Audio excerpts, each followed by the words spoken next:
안녕하세요. 새벽의 축구 전문가 페노입니다. 오늘은 맨체스터 시티와 리버풀의 커뮤니티 실드에서 볼 수 있었던 맨체스터 시티의 후방 빌드업 과정과 리버풀의 전방 압박에 대해서 살펴보려고 하는데요. 먼저 맨시티는 후방 빌드업을 시작할 때 골키퍼의 역할을 굉장히 중요하게 생각하는 팀입니다. 맨시티는 골키퍼가 수비라인 사이에 위치할 때가 많고 골키퍼의 패스를 시작으로 볼이 전개되는데요.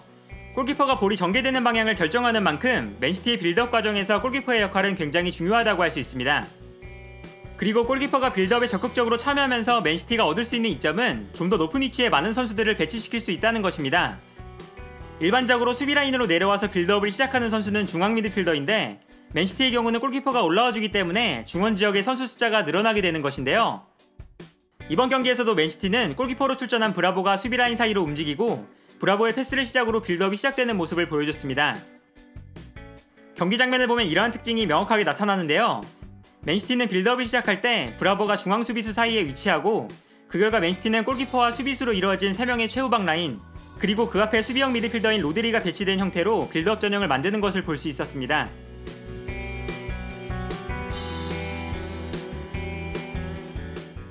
한편 리버풀은 맨시티의 후방 빌드업을 방해하기 위한 방법으로 높은 지역에서 좁은 간격을 형성합니다. 여기서 중요한 것은 리버풀의 3톱이 맨시티의 최후방 라인에게 적극적으로 달려들지 않는다는 것인데요. 리버풀은 성급하게 압박을 시작하지 않고 맨시티 진영에서 자리를 지키고 있다가 맨시티가 수비라인 안으로 볼을 전개하거나 측면으로 볼을 전개할 때 볼이 움직이는 지역으로 좁은 선수 간격을 빠르게 이동시켜서 볼을 빼앗아내는 방식으로 전방 압박을 실행하게 됩니다. 선수단 전체가 좁은 간격을 유지할 수 있는 조직력과 상대를 빠르게 압박하는 기동력까지 리버풀은 전방 압박을 세계에서 가장 잘하는 팀이기 때문에 맨시티는 리버풀을 만났을 때 후방 빌드업에 어려움을 겪을 때가 많았는데요. 이번 경기에서도 리버풀의 3톱은 맨시티의 최후방 라인을 향해 달려들지 않고 자리를 지키는 모습을 보여줬습니다. 최전방 공격수들이 성급하게 압박을 시도하지 않으면서 리버풀은 맨시티 진영에서 좁은 선수 간격을 유지할 수 있었는데요.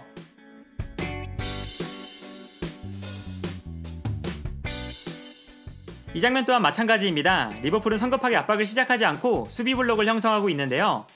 맨시티가 수비 조직 안으로 볼을 전개하는 순간 리버풀은 맨시티를 강하게 압박하게 됩니다. 결국 맨시티는 리버풀의 압박을 이겨내지 못하고 후방으로 다시 볼을 돌릴 수밖에 없는데요. 그러나 이번 경기에서 과르디올라는 리버풀의 전방 압박을 벗어나기 위해서 후방 빌드업의 변칙적인 움직임을 보여줬습니다.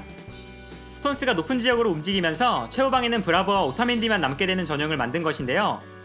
리버풀의 3톱 사이로 맨시티의 4명의 선수가 사각형의 선수 블록을 만든 형태였습니다. 그리고 여기서 가장 중요했던 부분은 스톤스가 전진하게 되면서 빌드업 상황에서 맨시티의 중원에 한 명의 선수가 늘어났다는 것이고 그 결과 리버풀이 로드리와 스톤스를 압박하게 되면 맨시티는 실바와 데브라이너가 자유로워지는 상태가 된다는 것입니다. 따라서 리버풀의 미드필더들이 맨시티를 압박하기 위해서 섣불리 전진할 수가 없었고 맨시티는 로드리와 스톤스를 활용해서 리버풀의 수비 조직 사이로 볼을 전개할 수 있었는데요. 특히 이러한 빌드업 전형을 만들기 위해서 맨시티는 골킥 상황에서 오타멘디가 브라보 옆에 위치하고 골킥을 짧게 처리하면서 곧바로 빌드업 전형을 만드는 모습을 보여줬습니다. 경기의 패스맵을 보면 이러한 특징이 명확하게 나타납니다. 브라보, 오타멘디, 스톤스, 로드리 이 4명의 선수가 굉장히 가까운 위치에 머무르고 있는 것을 볼 수 있고 후방에는 브라보와 오타멘디, 앞선에는 스톤스와 로드리가 배치되어 있는데요. 경기 장면을 봐도 이처럼 브라보와 오타멘디가 최후방에 위치하고 스톤스와 로드리가 바로 앞에 위치하는 모습을 자주 볼 수 있었습니다. 여기서 맨시티는 로드리와 스톤스를 활용해서 볼을 전개하게 되는데 이때 리버풀의 미드필더진이 로드리와 스톤스를 압박하기 위해서 섣불리 올라오지 못하기 때문에 맨시티가 리버풀의 압박을 피해서 볼을 전개하는 모습을 볼 수 있었습니다.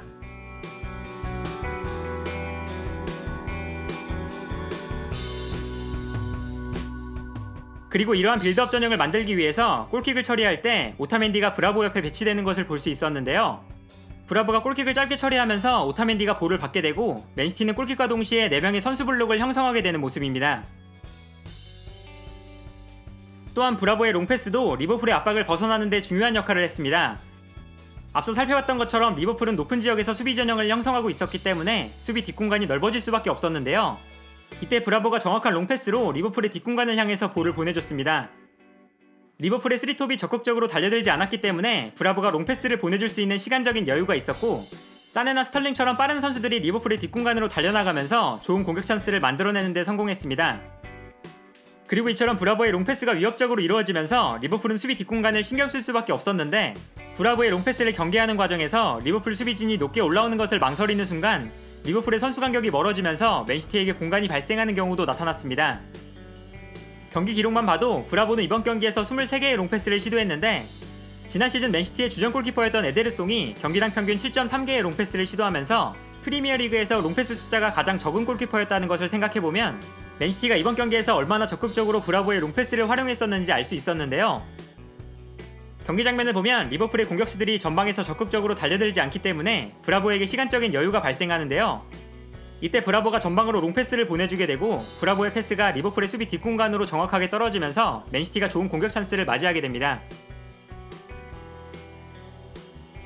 한편 이 장면에서는 브라보가 로드리에게 볼을 전달하는데 리버풀이 브라보의 롱패스를 의식해서 후방으로 물러나 있기 때문에 리버풀의 미드필더진과 공격진에 공간이 발생하게 되고 로드리가 여유롭게 볼을 전개하는 것을 볼 수 있습니다. 브라보의 롱패스가 가져다주는 또 다른 이점이라고 할 수 있는데요. 그러나 후반전이 되면서 리버풀은 전방 압박을 좀 더 강하게 시도하기 시작합니다. 수비 전형을 유지하고 있었던 전반전과는 다르게 후반전이 되면서 리버풀은 맨시티 진영으로 과감하게 달려드는 모습을 보여줬는데요. 이처럼 공격적인 압박은 수비 뒷공간에 대한 위험성이 커지기 때문에 맨시티가 리버풀의 압박을 이겨내면서 결정적인 찬스를 맞이하는 장면을 만들어내기도 했지만 대체로 리버풀이 기동력에 앞서 있는 모습을 보여줬고 후반전 내내 맨시티의 볼을 빼앗아오는 상황이 압도적으로 많았습니다. 경기 기록만 봐도 전반전에는 맨시티가 58%의 점유율로 볼 점유율에 앞서 있었는데 후반전에는 리버풀이 맨시티보다 볼을 더 많이 점유하면서 64%의 볼 점유율을 기록했습니다. 또한 맨시티의 패스 기록을 보면 맨시티는 전반전에 300개의 패스를 기록했는데 후반전에는 177개로 급격하게 줄어드는 모습을 보여줬습니다. 리버풀의 압박에 볼을 전개하는 것 자체를 어려워하는 모습이었는데요. 따라서 후반전을 보면 맨시티가 후방에서 볼을 전개할 때 리버풀이 전반전보다 공격적으로 달려드는 모습을 볼 수 있었습니다. 그러나 리버풀이 굉장히 공격적으로 전진했기 때문에 맨시티가 압박을 풀어냈을 때 결정적인 찬스를 맞이하는 장면도 나타났는데요.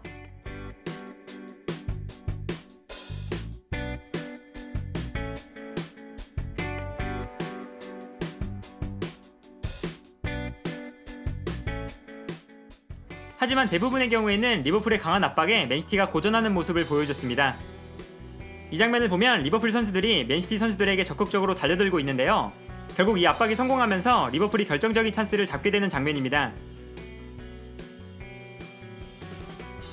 한편 두 팀의 경기는 세트피스 상황에서 모든 득점이 나왔습니다. 먼저 맨시티의 득점 장면에서는 리버풀이 오프사이드 트랩을 형성하고 있을 때 진첸코가 수비 뒷공간으로 달려나가면서 리버풀의 수비 라인을 완벽하게 무너뜨렸습니다. 그리고 진첸코가 페널티 에어리어 안으로 보내준 볼이 스털링에게 연결되면서 스털링이 득점에 성공했는데요. 맨시티의 기습적인 세트피스 작전이 완벽하게 성공한 득점이었습니다. 그러나 반대로 맨시티는 세트피스 수비에서 큰 문제점을 가지고 있었습니다. 이 장면을 보면 맨시티는 코너킥 상황에서 로드리, 워커, 스톤스, 오타멘디처럼 팀에서 키가 큰 선수들을 골문 앞에 배치시키고 외곽 지역에는 스털링, 실바, 데브라이너가 리버풀 선수들을 마크하고 있는데요.